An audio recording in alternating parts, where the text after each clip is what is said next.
Hello and welcome back. In our last video, I introduced the basics of what a microprocessor is and where it gets used. In this one, I'm going to be talking specifically about the architecture of the 8086 and its various modes of operation. Basically, the first question that one should understand is, how do you define a processor? People talk about 8-bit, 16-bit, 32-bit processors. What exactly do they mean by this? And in this case, it really talks about the internals of the processor. How many bits does the register of a processor have? How many bits does it expose to the outside world in terms of the data bus? So on and so forth. So in the 8086, it's a 16-bit processor because it has 16 data lines that are exposed to the external world. All internal registers are 16 bits long too. And if you were to talk of a 32-bit processor, you would have the same thing, but 32 bits of internal registers and 32-bit data bus.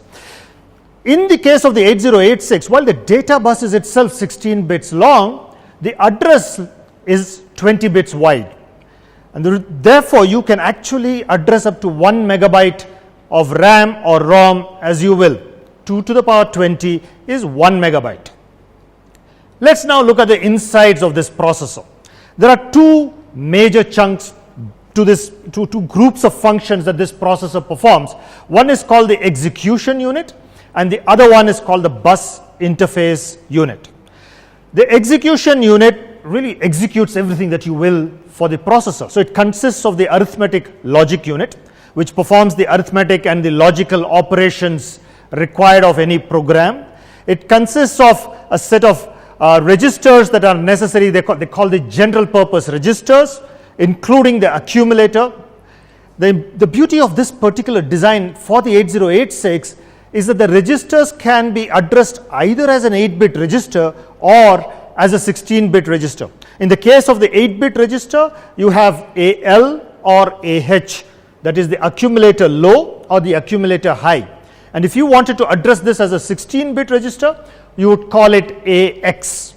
So on and so forth for BX, CX and DX. All of these are general purpose registers used by the ALU to perform arithmetic and logical operations.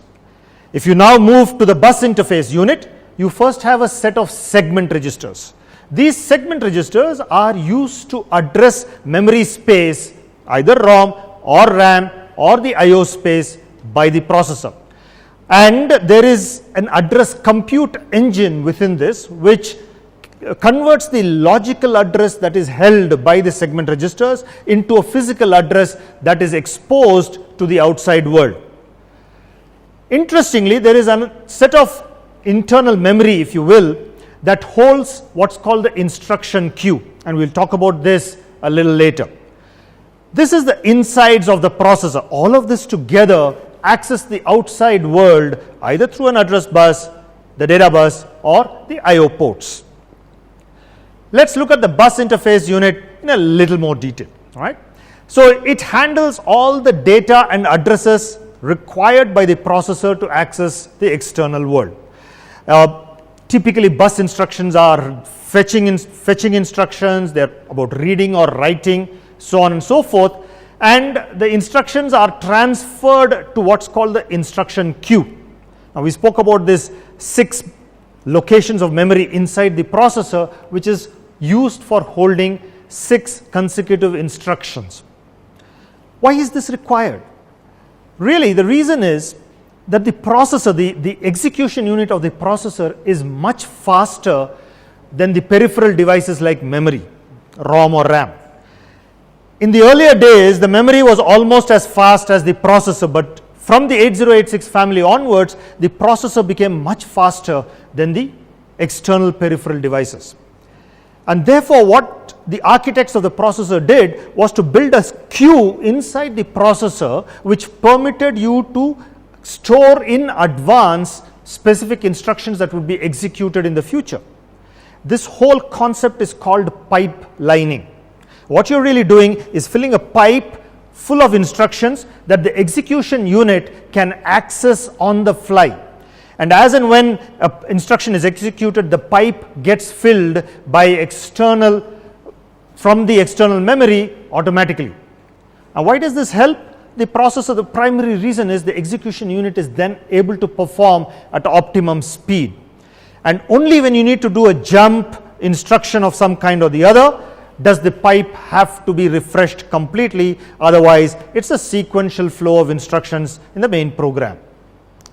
Let's now focus on the segment registers. The segment registers are each 16 bits long, really performing specific operations, are used for specific operations, and the segment registers of different kinds are used to calculate the addresses within the memory space of 1 megabyte. How is this done? Right? Let's look at this figure. This is the 1 megabyte memory space of the processor, 0000 hex to FFFF hex. This is the complete address space. Let's assume that the code segment register, the CS, points to 1234 hex. And then from there, because it's a 16-bit register, you can access 64 kilobytes of memory location. But 1234 hex is actually translated into 12340 hex by the address compute engine. So what really you're doing is shifting the value in the code segment register by 8 bits to the left, padding it with a 0 to calculate the physical address of the start of the code segment.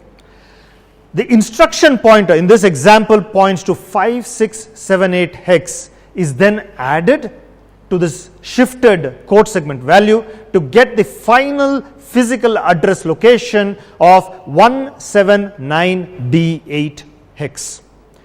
This is the way two 16-bit registers are used to calculate one 20-bit physical address, and this physical address is outputted onto A0 to A19, 20 bits long. The segment registers have various uses. The code segment register, for example, as the name implies, points to the code within the whole memory space. And you just simply by changing the value in the code segment register, you could switch across this complete 1 megabyte of memory anywhere you wanted, and as long as you really had RAM or ROM in that space, you could have different kinds of codes being executed at will. This map shows you the usage of 4 different segment registers. The data segment register is at the bottom, the code segment register is at the absolute top, you have the extra segment and the stack segment registers in between somewhere. You as the designer, you as the programmer are free to map this anywhere within that 1 megabyte space. The execution unit consists, as I said, of a bunch of general purpose registers. The AX register is the accumulator, and remember, the AX is the sum of AL and AH, each of which is an 8-bit register. And then you have the BX register, which is the memory pointer into the data segment. You have the CX register, which is a counter register, and as we go along, you'll understand the use of this counter register.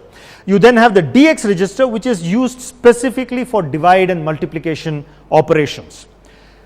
You then have 2 special registers called the index registers, which are the source index register and the destination index register, used specifically for string operations. On top of this, you have something called the pointer register. One is the base pointer value, and this is pointing to data within the stack segment. The other one is the stack pointer. So the stack pointer points to the top of stack, whereas the base pointer points to a location within the stack that contains data that the program wants to use. The last register is called the flag register, and it is used by the processor to maintain status and to interpret status of various assembly language instructions. The flag register is bit addressable, so each bit has a meaning. This is kind of in brief the architecture of the 8086.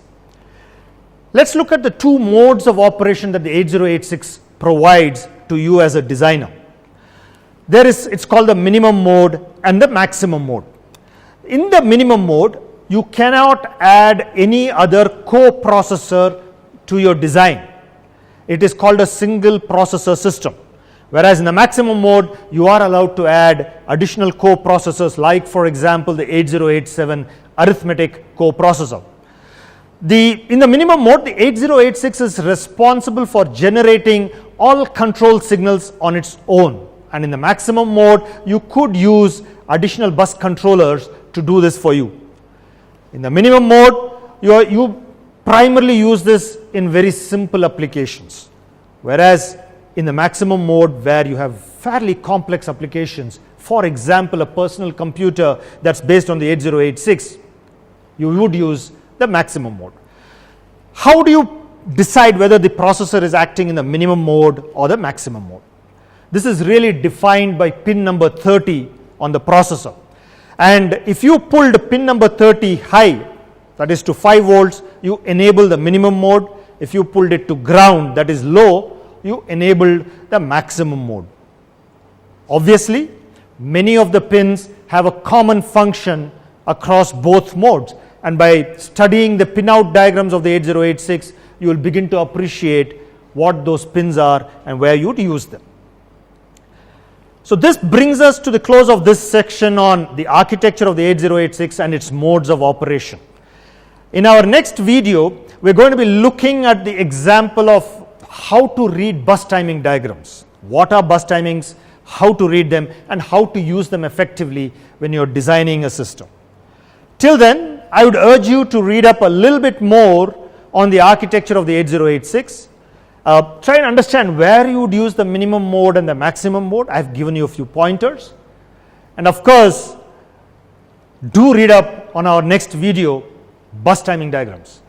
Till then, thank you.